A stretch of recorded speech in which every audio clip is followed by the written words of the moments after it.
자, 안녕하십니까. 이번 시간은 299페이지죠. 예, 부동산 증권에 대해서 정리해 보시는 거죠.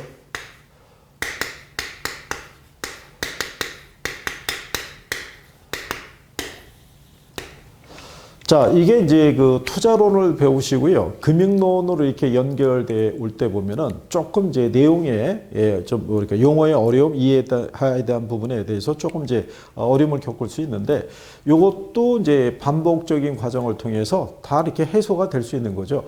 매년 이제 수험생들이 그런 과정을 거치셔 가지고 시험에 응시하셔서 합격하시고 그런 거니까 내가 지금 조금 더디다라고 생각해서 절대로 낙담하거나 그러실 필요는 없어요. 한 번에 들어서 다 되면 뭐 얼마나 좋겠어요. 그러니까 차분하게 한번 정리하시면 되겠고요. 자, 그러면 이 증권에 관한 부분은 이제 왜 우리가 구성을 알아야 되냐면, 자, 부동산 시장의 요즘에 가장 큰 변화가 이제 증권화라는 개념이에요. 이 부동산의 증권화로 인해서 덩치가 큰 고가의 실물 자산인 부동산이 시장에서 쉽게 현금화될 수 있다는 거죠. 예를 들어서 이런 거잖아요. 만약에 100억짜리 부동산이 있을 때 100억 자체로 현금화하려고 그러면 어렵지만 걔를 만약에 증권의 형태를 빌려서 주식 발행식으로 쪼개서 우리가 판매를 하게 되면 쉽게 유동화될 수 있다, 이런 얘기죠. 그래서 그런 과정을 우리가 얘기한다는 얘기죠. 그래서 이 고가의 부동산이 채권이나 주식으로 분할을 시켜서 우리가 거래할 수 있도록 돼 있다, 이런 얘기예요. 그래서 이제 이런 증권화가 가능하도록 하면서 부동산 시장의 자금 흐름이 조금 더 여유를 가질 수 있었다, 뭐 이렇게 생각하시면 될 거예요. 그래서 거기에 관련된 법률이 거기 보면 98년에 자산 유동화에 관한 법률, 99년에 주택저당채권 유동화회사법, 그 다음에 2001년에 부동산 투자회사법, 일명 리츠법이라는 걸 제정해서 이런 유동화가 가능하도록 했다라고 보시면 되겠죠. 그래서 이제 거기 보시면 이 부동산의 유동화 제도라고 있는데요.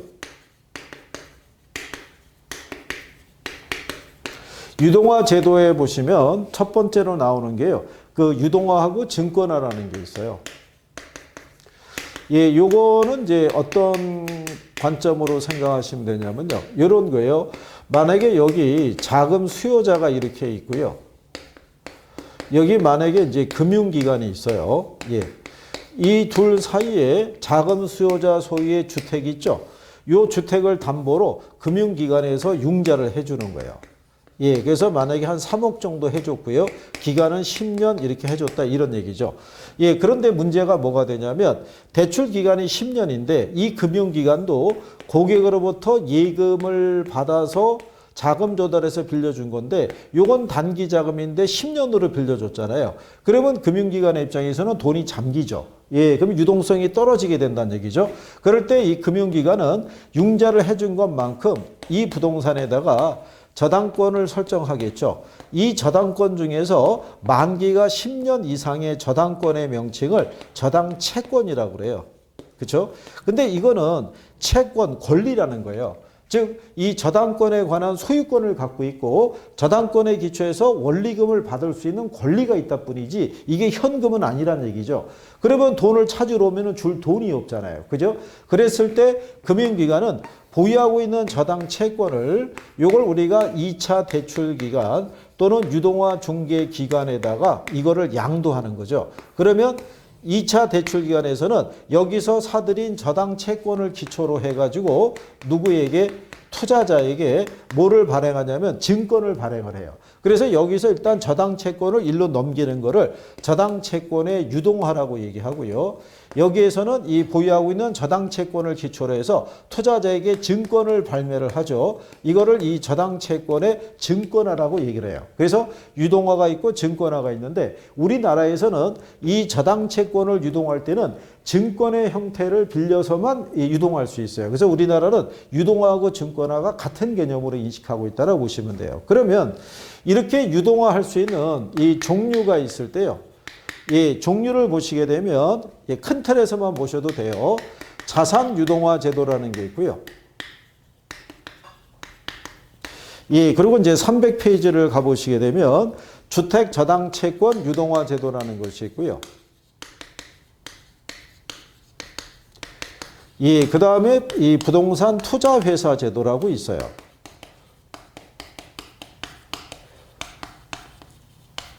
예, 요 중에서 얘네 둘을 비교하게 되면요. 얘는 제목대로 기업이나 금융기관에서 보유하고 있는 모든 자산을 기초로 해서 얘는 유동화가 가능한 거고요. 그런데 우리는 부동산학에서는 모든 자산을 유동하는 것까지는 예, 필요가 없죠. 그러니까 우리는 요거 하나. 여기는 주택저당 채권 하나만 유동할 수 있는 거예요. 그죠? 그래서 요거 하나 하고요. 그 다음에 이제 부동산 투자회사라는 것은요.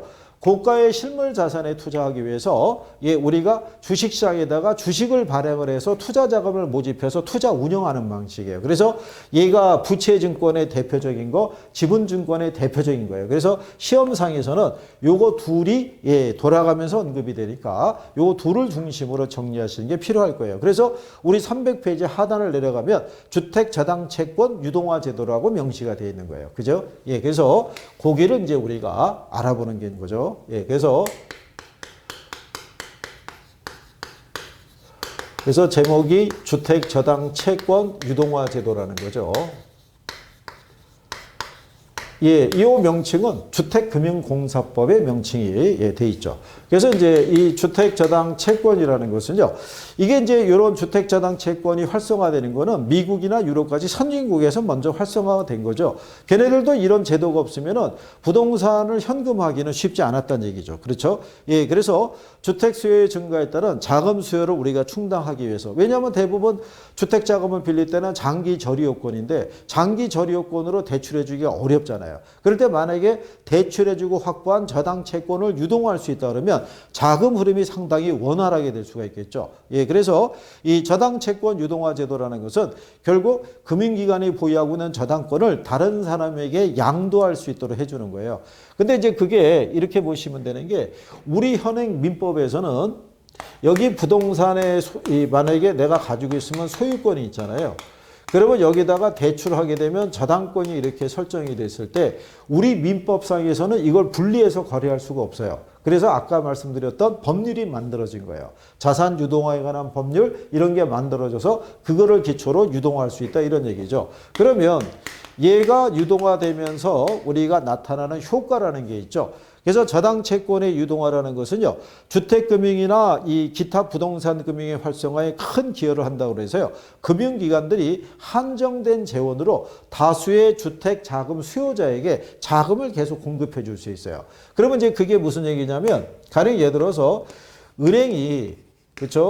예, 여기 불특정 다수의 고객들로부터 예금을 이렇게 받죠. 예, 수신을 받고 난 다음에 또 다른 고객에게 이렇게 대출해 줄 때 여기는 단기 자금이고 여기는 장기 자금이니까 기간이 불일치되니까 은행 입장에서는 계속 대출해 주기가 곤란하잖아요. 예, 그런데 은행에서 만약에 한 1,000억이란 자금을 조달을 해서요. 1인당 한 1억 정도를 대출을 해줘요. 예, 그러면 여기에 1,000개 정도의 저당권이 생기죠. 그렇죠? 예. 이 자금을 한 1,000억 조달해가지고 그러면 이걸 가지고 대출을 해주고 난 다음에 저당권 생겼을 때 이게 매매가 가능하다 그러면 저당 채권이 현금으로 바뀌죠. 그러면 다시 추가 대출을 해줄 수도 있고 돈 찾으러면 줄 수도 있고 그러면 대출해주면 다시 또 저당권 생기면 팔면 또 현금 들어오고 이렇게 하게 되면 이론적으로는 한정된 재원으로 무수히 많은 자금 대출이 가능하다. 예, 이런 얘기가 될 거예요. 예, 그리고 이제 그러기에 따라서 정부는 주택자금 규모의 확대를 가져다 줄 수 있고요. 대출 기간은 장기 대출에 따른 유동성 위험을 감소시킬 수 있다고 그래요. 그래서 효과 중에 이렇게 보시게 되면 금융기관의 입장에서는 유동성이라는 게 좋아지고요. 유동성 위험을 낮추는 그런 효과를 가져올 수 있다. 이런 얘기죠. 그렇죠? 예. 그래서 그렇게 여러분들이 구별하시면 되겠고요. 그리고 이제 투자자들의 입장에서 보면은 우리나라에도 장기 채권 시장이 열리게 되는 거죠. 그러니까 투자 대상을 다양하게 할 수 있다 이런 얘기죠. 그래서 만약에 주식시장 같은 게 침체돼 있을 때 그런 뭉칫돈이 떠다닐 수 있잖아요. 예, 그런 것들의 자금 흐름의 왜곡도 방지할 수 있다. 예, 이렇게 여러분들이 보시면 될 거예요. 그래서 이 효과는 주로 금융기관에 기초해서 정리해 두시는 게 더 합리적이다. 이런 얘기고요. 그러면 저당의 유동화가 성립이 되기 위해서는요. 전제 조건이라는 게 구성이 되어 있어요. 그럼 이제 이 전제 조건에 대한 건 뭐냐면 투자자들의 요구 수익률을 충족을 시켜줘야 된다고 얘기하잖아요. 그러면 투자자들의 입장에서는 여기 이제 그 2차 대출기관이 발행하는 이 증권을 매입을 할 때 그 증권의 수익률이 있죠. 예, 이 수익률이라는 거는 뭐보다는 조금 높고요. 국채보다는 조금 높고, 예, 회사채보다는 조금 낮은 수준의 수익률이 충족이 되면 투자자 입장에서도 투자 대상으로 적합하다고 판단할 수 있다는 얘기죠. 그래서 이제 그거를 얘기해야 되고요. 두 번째가 얘기하는 게 뭐냐면 위험을 제거할 수 있어야 된다. 이런 얘기예요. 그죠? 그 얘기는 무슨 얘기냐면요. 좀 아까 우리가 이제 그 시장 구조 얘기했을 때 2차 외 대출 기간이라고 얘기했잖아요.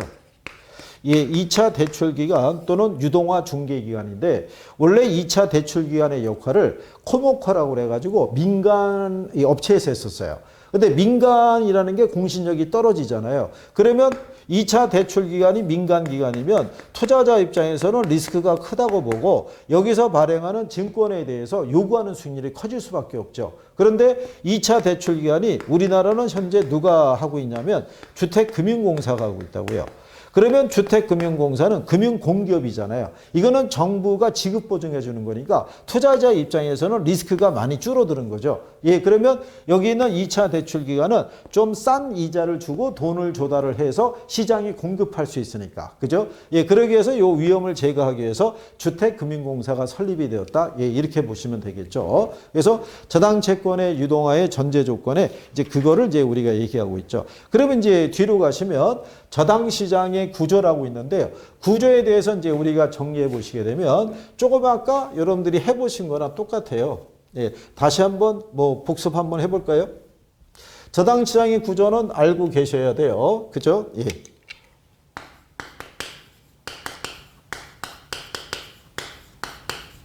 예, 시험에서 가끔 활용을 해요. 저당시장은 1차 저당시장이라는 게 있어요. 예, 1차 저당시장은요. 자금 수요자하고요. 금융기관 사이에 거래가 이루어지는 게 1차 시장이고요. 2차 시장이라는 건요. 예, 2차 대출 기관과 투자자 사이에 거래가 이루어지는 게 그게 2차 시장이라고 보시면 되죠. 자, 우리가 조금 아까 자금 수요자하고요.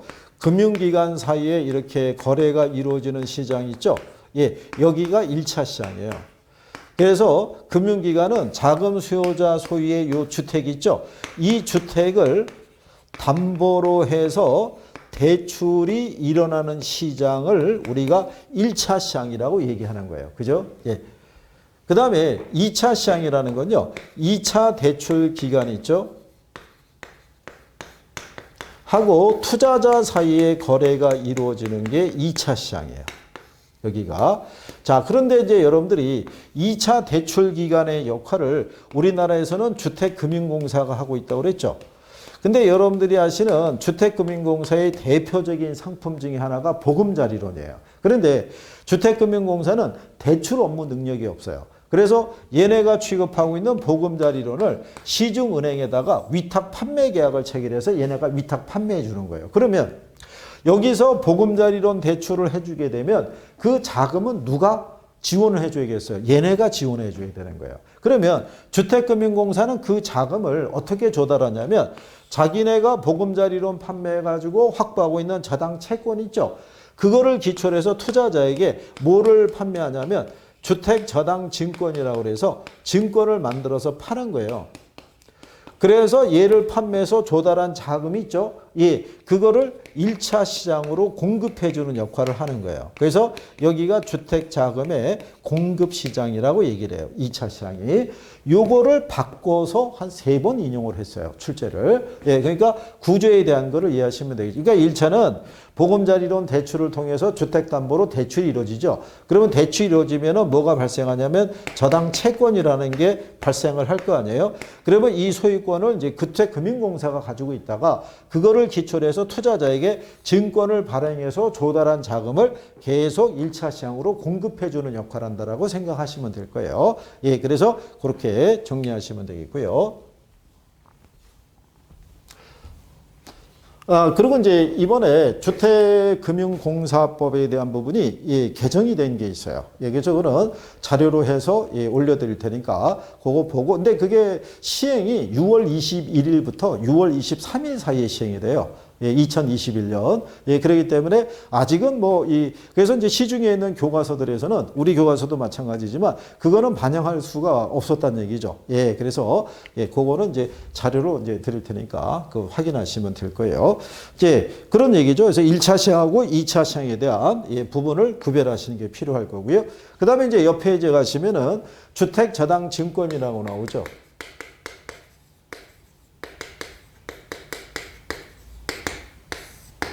그래서 우리가 MBS라고도 얘기를 해요. 그래서 여기 있는 이제 그 MBS, 주택저당증권이라는 건요. 저당대출기관, 저당회사, 기타 기관 투자자들이 자신들이 설정하거나 사들인 저당채권을 담보로 해서 발행하는 새로운 형태의 증권이라고 보시면 될 거예요. 그러니까 저당채권을 기초로 해서 발행하는 새로운 형태의 증권이다 이런 얘기죠. 그랬을 때 요 저당 이 증권에 대한 특징을 보시게 되면요.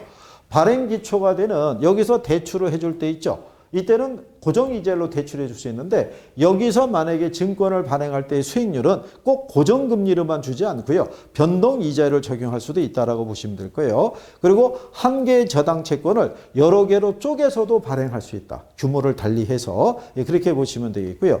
그 다음에 그 저당담보증권의 발행자는요.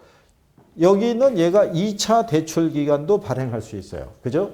그런데 2차 대출 기간이 발행할 때는요. 뭐를 설립해서 발행할 수도 있냐면 그걸 우리가 SPC라고 그래요. 특수 목적 회사라고 그래서 얘는 증권의 발행만을 목적으로 설립하는 회사예요. 그러니까 서류상의 회사예요. 얘를 만들어서 이렇게 발행할 수도 있고요. 또 1차 기간도 발행할 수 있는데 1차 기간은 이 공신력이 떨어지기 때문에 2차 기간에 지급보증을 받아서도 발행은 할 수 있다. 이렇게 여러분들이 구별할 수 있으시면 되겠어요. 자, 그랬을 때 요 주택저당증권의 종류가 있어요. 종류가 있을 때 얘가 지분형 MBS라는 게 있고요. 그 다음에 채권형 MBS라는 게 있고 그 다음에 혼합형 MBS라고 있어요. 이 지분형 MBS의 대표적인 게 MPTS고요. 채권형의 대표적인 게 MBB고요. 혼합형에 대한 것은 MPTB 하고요. 그 다음에 CMO에서 이렇게 구성이 됐는데 기준이 되는 건 일단 요거 두 가지가 기본 형식이고요. 혼합형에서는 CMO가 기준이다라고 생각하셔서 내용을 조금 정리하시면 될 거예요. 자, 그러면 우리가 이제 다시 한번 이제 구조를 가지고 확인을 해 보시게 되면 자, 자금 여기 수요자가 있죠. 자금 수요자하고 1차 여기 금융기관이 있죠. 여기에서 거래가 이루어지는 거를 1차 시장이라고 그랬고요. 여기 자금 수요자에게 금융기관이 이제 융자를 해주게 되면은 여기서 저당권을 설정한다고 그랬죠. 그 저당권 중에서 만기가 10년 이상의 저당권의 명칭을 저당채권이라고 그래요. 그러면 이 채권에 있을 때 이 권이라는 게 권리예요, 권리. 그러니까 여기 저당권에 관한 소유권을 가지고 있다는 얘기고요. 저당권의 기초에서 원리금 수취권이라는 것 있죠. 돈을 빌려 썼으면 얘가 원리금을 계속 상환해야 될 거 아니에요. 그거를 수취할 수 있는 권리를 갖고 있는 걸 저당채권이라고 그래요. 근데 얘는 말 그대로 권리일 뿐이지 현금이 아니잖아요. 그죠? 그러면 얘는 이거를 가지고 누구에게 우리나라 이제 같으면은 주택금융공사에게 이거를 양도하는 경우죠. 그러면 주택금융공사는 이 저당채권을 사들여서 이걸 하나의 자산 형태로 얘네가 갖고 있는 거죠. 그거를 기초로 해서 누구에게 투자자에게 이제 증권을 발행한다 이런 얘기예요. 그죠? 그러면 여기에 기초해서 우리가 정리하셔야 되는 거는 MPTS가 있죠. MPTS. 그래서 여기 소유권을 누가 가지고 있느냐. 그 다음에 원리금 수취권이 있죠. 이거를 누가 가지고 있느냐에 따른 구별이에요. 그렇죠?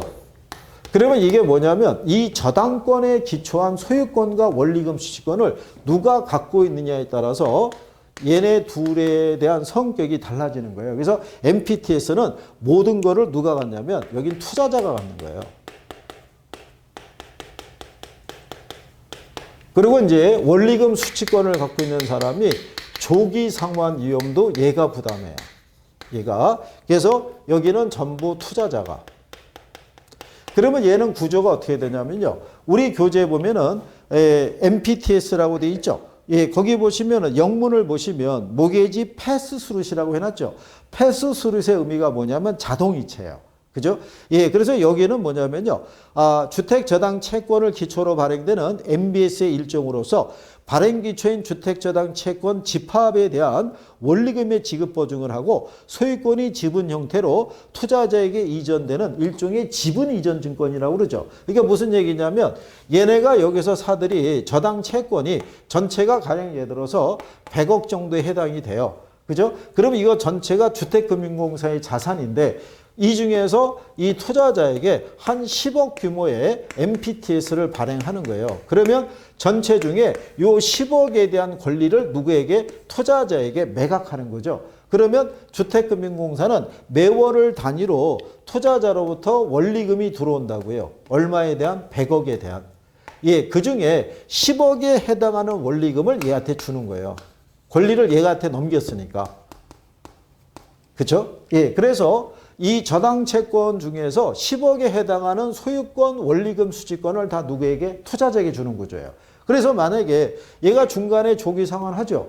예, 그러면 얘도 수명이 끝나는 거예요. 더 이상 이게 들어올 게 없으니까. 그래서 이 MPTS는요, 만기를 알 수가 없어요. 그래서 리스크가 크기 때문에 MBB보다는 수익률을 조금 더 높게 주는 그런 형식이라고 보시면 될 거예요. 그래서 MPTS에 대한 부분은 그래서 거기 디귿을 보시게 되면 중간에 원금의 전부가 조기에 상환하게 되면 투자자는 그때 일시에 많은 금액을 지불받고 이 증권은 만기보다 일찍 끝나는 거예요. 그래서 조기 상환 위험이나 이자할 위험 등의 위험은 다 누가 부담하냐면 투자자가 부담하는 거예요. 그래서 여기 영문상에서 나왔을 때 뒤에가 S로 나가잖아요. 이건 전부 투자자 부담이에요. 근데 여기 보면은 MBB라고 했죠.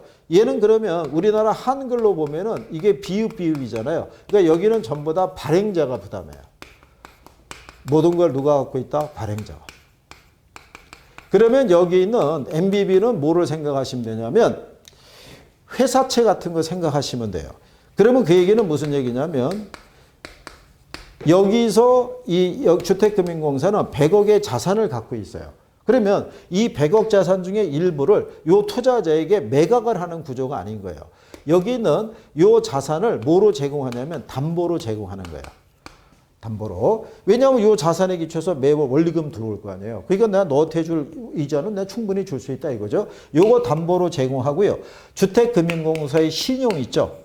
예, 요걸 기초로 해가지고 투자자로부터 돈을 빌려오는 거예요. 그러면 이 저당 채권에 관한 권리는 그냥 주택금융공사 발행자가 갖는 거예요. 야, 내가 갖고 있는 요 자산을 담보로 투자자에게 돈 좀 빌려줘. 이렇게 가져가는 방식이에요. 그러니까 이 저당 이 채권에 관한 모든 권리, 원리금 수취권, 조기 상환 위험은 다 누가 부담하냐면 다 발행자가 부담하는 거예요. 이거는 새로 발행을 해서 얘한테는 별도의 만기를 제공하는 거예요. 여기가 전부 30년 만기라고 그러면 얘는 가능해서 10년 만기로 제공해 주고요. 이자도 뭐 3% 이렇게 별도로 제공하는 거예요. 그래서 얘네가 중간에 조기 상환을 하더라도 얘는 별도의 채권 만기를 보장해 줬기 때문에 만기 때까지 투자자에게 이자 지급을 해줘야 돼요. 그래서 MBB만 뭐를 알 수 있냐면 만기를 정확하게 알 수 있어요. 그래서 우리가 콜방어 개념에서도 전부 콜방어가 가능하다고 얘기한 거예요. 그래서 발이라고 보시면 돼요.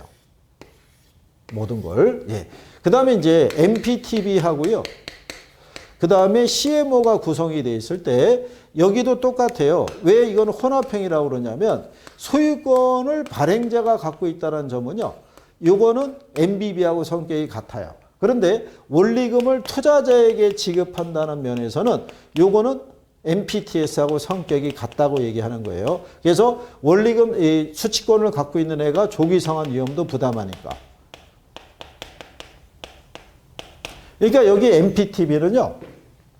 발행을 할 때 모든 걸 다 발행자가 갖는 게 아니라 소유권만 갖고 있고 원리금은 투자자에게 넘겨주는 구조로 발행이 되는 거예요. 그래서 여기 얘도 투자자의 안정성을 보호하기 위해서 담보물을 제공하는데 얘보다는 담보는 적게 제공하는 거예요. 그리고 이제 시험에서 또 물어보는 것 중에 하나가 CMO예요. 요 CMO가 다계층 채권, 다계층 증권 이렇게 얘기를 해요. 그러면 무슨 얘기냐면 여기서 발행하는 얘들은 다 한 종류예요. 30년 만기 한 종류인데 얘는 여기 있는 저당 채권 집합 안에서 만기 있죠. 만기가 비슷한 애들끼리 묶어서 또 하나의 파생 상품을 만들어낸 거예요. 그래서 5년 만기짜리, 7년 만기짜리, 10년 만기짜리 또는 20년 만기짜리 이런 식으로 해서 만기가 비슷한 애들끼리 묶어서 또 다른 상품을 만들었다 이렇게 보시면 되죠. 그러면 30년 하나짜리로 돼 있으면 장기 투자자 말고는 투자하기 힘들잖아요. 근데 이렇게 기간을 다르게 하게 되면 단기 투자를 희망하거나 중기 투자를 희망하거나 장기 투자를 희망하는 사람들이 다 투자가 가능하죠. 예, 그래서 그렇게 발행하기 때문에 다계층이라고 명시하는 거예요. 그래서 여기 기본적인 성격을 이렇게 배우실 때는요. 이게 다계층이라고 그래가지고요. 여기 예를 들어서 MBB 같은 경우는 콜방어가 전부 콜방어예요. 그러니까 전부 콜방어라는 거는 만기가 보장이 된다는 거예요. 그러니까 예를 들어서 원래는 여기서 이 증권 발행했잖아요. 예, 그런데 얘네가 조기 상환 들어오면은 얘가 더 이상 이자 지급을 할 수익이 없잖아요. 그러면 자기가 발행한 채권을 옵션을 미리 설정해 놓고 다시 회수할 수 있는데 얘는 그걸 안 한다라고 얘기한 거예요. 그래서 만기가 보장이 되는 상품이 MBB가 되는데 여기 있는 CMO는 부분적 콜방어라고 그래요. 그러면 이게 부분적 콜방어에 대한 논리는 뭐냐면요. 우리 CMO 이 콜방어에 대한 거는 이제 305페이지 상단에 예, 거기 이제 용어로 우리가 이제 정리가 되어 있고요. 우리 이제 그 교재상에서 보시게 되면 315페이지 잠깐 한번 가보시게 되면요. 315페이지. 예, 315페이지에 가면 우리나라 이제 주택금융공사가 발행하는 기초가 있어요. 우리나라에서 발행하는 건 다 이 다계층이에요. 그러면 거기 그림이 있잖아요.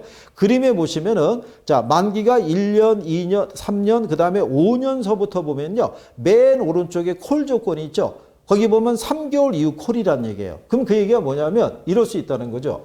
얘가 만약에 조기 상환을 해버리게 되면 수명이 끝나잖아요.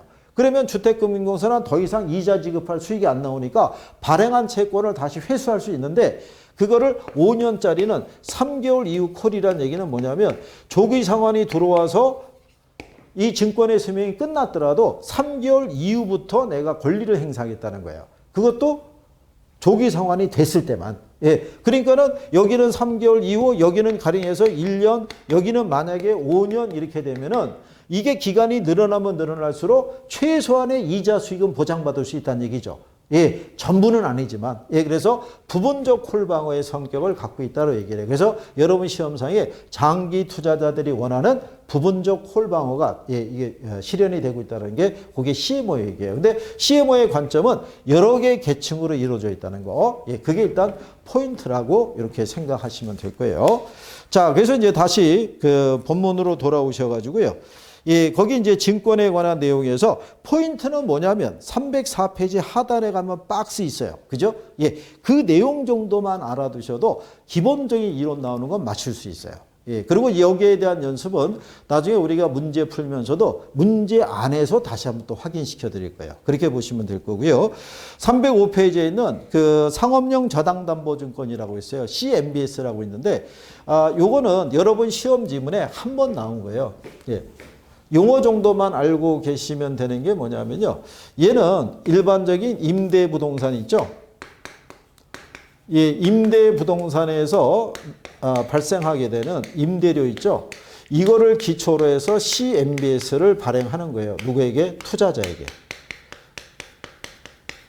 그러면 이 투자자들은 이거를 발행한 발행 기간을 보고 여기에 투자하는 게 아니고요. 여기 임대에 들어가 있는 임차인의 신용도를 보고 들어가는 거예요. 왜냐하면 이 사람들이 지급하는 이자는요, 이 임대료에 기초해서 지급이 되거든요. 그러니까 임차인의 신용도가 높으면 매달 임대료가 체불 안 되고 들어올 거 아니겠어요? 그래서 이 임차인의 신용도에 따라 CMBS의 신용 등급이 결정이 되는 구조라고 생각하시면 돼요. 예. 그래서 그렇게 정리하시면 되겠죠. 자, 그래서 여기까지 증권에 대한 걸 알아봤고요. 예, 다음 시간에는 306페이지에 있는 한국주택금융공사 이어서 정리해 보도록 하겠습니다.